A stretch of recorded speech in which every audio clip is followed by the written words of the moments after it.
लोभी किसान। किसी गांव में एक किसान और उसकी पत्नी रहते थे।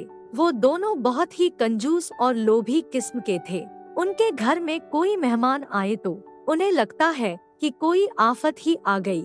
एक बार की बात है, उनके घर में दो मेहमान आए थे, इसलिए वो दोनों बहुत ही परेशान थे। उन्होंने सोचा कि ऐसी कोई तरकीब निकाली जाए कि ये मेहमान यहाँ से चले जाएं। किसान ने घर के अंदर जाकर अपनी पत्नी से कहा, सुनो, जब मैं तुमको गालियाँ दूं, तो जवाब में तुम भी मुझे गालियाँ देना, और जब मैं लाठी लेकर तुम्हें मारने दौड़ूं तो तुम आटे वाली मटकी लेकर घर के बाहर निकल जाना। मैं तुम्हें पिटने के लिए तुम्हारे पीछे पीछे दौड़ूंगा।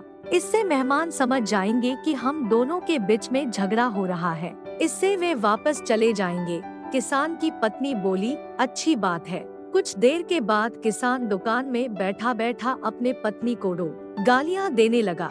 जवाब में पत्नी ने भी गालियां दी। किसान लाठी लेकर अपनी पत्नी के पीछे दौड़ा। उसकी पत्नी ने आटे वाली मटकी उठाई और भाग खड़ी हुई। मेहमान सोचने लगे, लगता है यह किसान बहुत ही कंजूस है। यह हमको खिलाना नहीं चाहता, इसलिए यह सारा नाटक कर रहा है।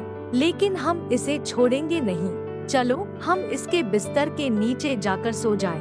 मेहमान बिस्तर के नीचे सो गए। यह मानकर कि मेहमान चले गए होंगे। कुछ देर के बाद किसान और उसकी पत्नी दोनों घर लौटे। मेहमानों को घर में न देखकर किसान बहुत खुश हुआ और बोला, अच्छा हुआ बला टली।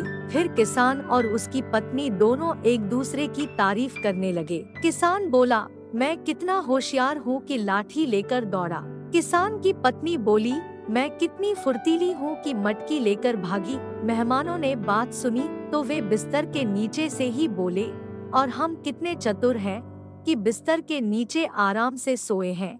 सुनकर किसान और उसकी पत्नी दोनों गुस्सा हो गए। वो दोनों समझ गए कि इनसे छुटकारा पाना इतना आसान नहीं होगा, इसलिए उन्होंने मेहमानों को अच्छी तरह खिला पिलाकर विदा किया। आशा करती हूँ कि एक छोटी सी कहानी आपको पसंद आई होगी। कहानी पसंद आई हो तो लाइक, सब्सक्राइब और शेयर करें, और एक कहानी आपको कैसी लगी कमेंट करके बताएं।